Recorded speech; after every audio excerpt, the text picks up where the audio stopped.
Anubis, guardian of the necropolis and guide to the afterlife. In the vast and intricate tapestry of ancient Egyptian mythology, few figures command as much respect and intrigue as Anubis.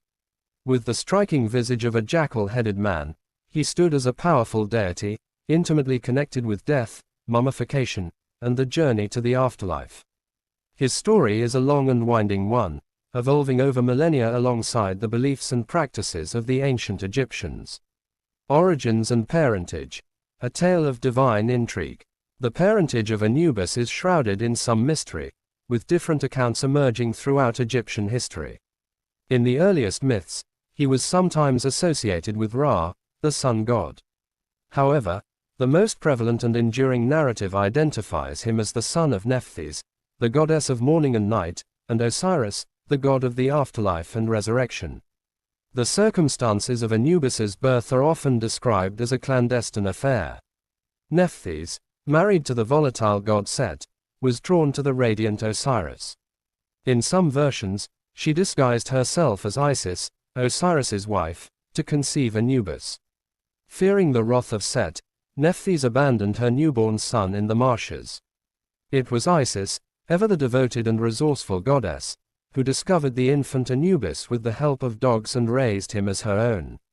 This act of compassion and adoption solidified the strong bond between Isis and Anubis, a bond that would prove crucial later in the myth of Osiris's resurrection. In later periods, particularly during the Ptolemaic era, Anubis was sometimes linked with Serapis, a Hellenistic deity combining aspects of Osiris and other Greek gods, with Isis as his mother. The early protector of the dead.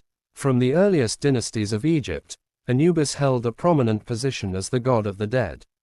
Before Osiris rose to become the primary ruler of the underworld, Anubis was the preeminent deity associated with funerary rites and the protection of the deceased. His jackal form was likely chosen due to the prevalence of jackals scavenging in cemeteries, leading the ancient Egyptians to believe he watched over the burial sites. Anubis was known by several epithets that reflected his important roles. He who is upon his mountain, referring to the necropolis, the land of the dead, often located on the desert hills.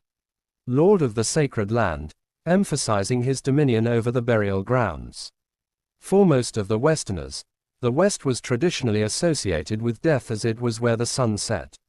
He who is in the place of embalming, highlighting his crucial role in the mummification process. The master of mummification. Perhaps Anubis's most iconic role was his association with mummification. The ancient Egyptians believed that preserving the body was essential for the soul's journey to the afterlife. Anubis was credited with inventing the art of embalming.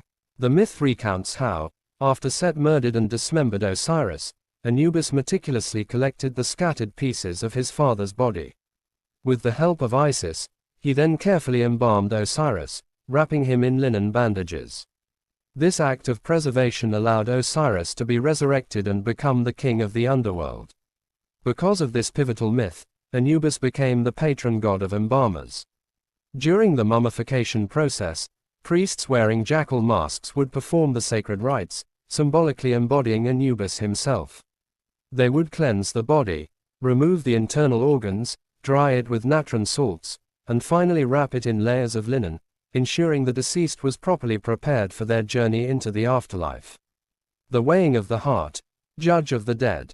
As the Egyptian afterlife beliefs evolved, Anubis's role shifted slightly, but his importance remained paramount. He became a key figure in the weighing of the heart ceremony, a crucial judgment that determined whether a soul was worthy of entering the realm of the dead ruled by Osiris.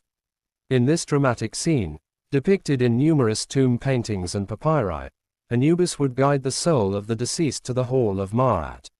There, the heart of the deceased, believed to be the seat of their conscience and morality, was placed on one side of a scale.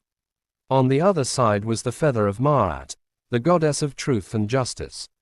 Anubis would meticulously oversee this process, ensuring the scales were balanced. If the heart was lighter than or equal to the feather, it signified a virtuous life, and the soul would be allowed to pass into the afterlife.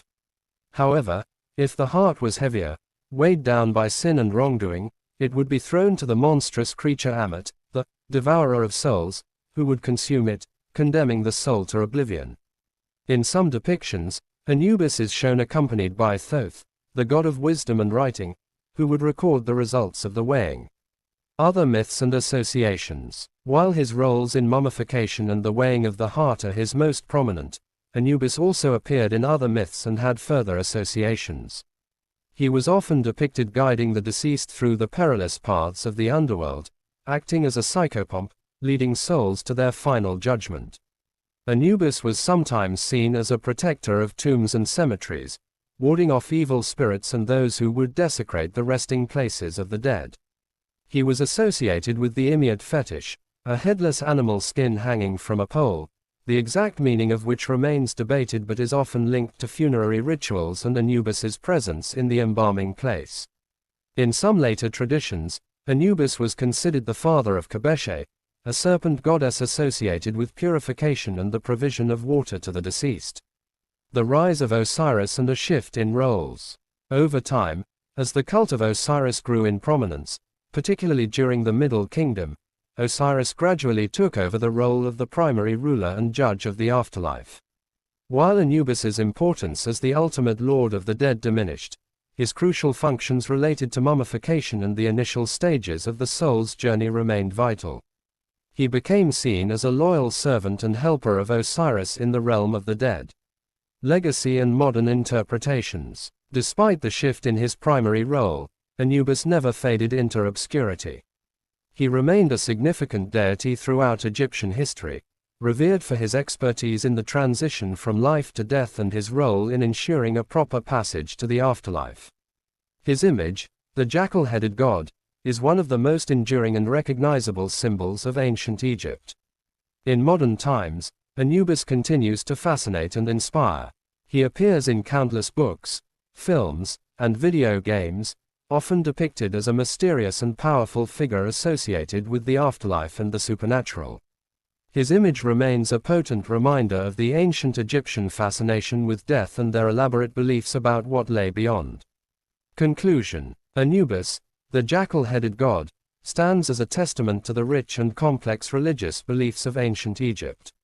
From his mysterious origins to his pivotal roles in mummification and the judgment of the dead, he was an indispensable figure in ensuring the proper transition of souls to the afterlife. Though his prominence as the ultimate ruler of the dead eventually gave way to Osiris, Anubis's legacy as the guardian of the necropolis and the guide of souls endures, forever etched in the annals of Egyptian mythology.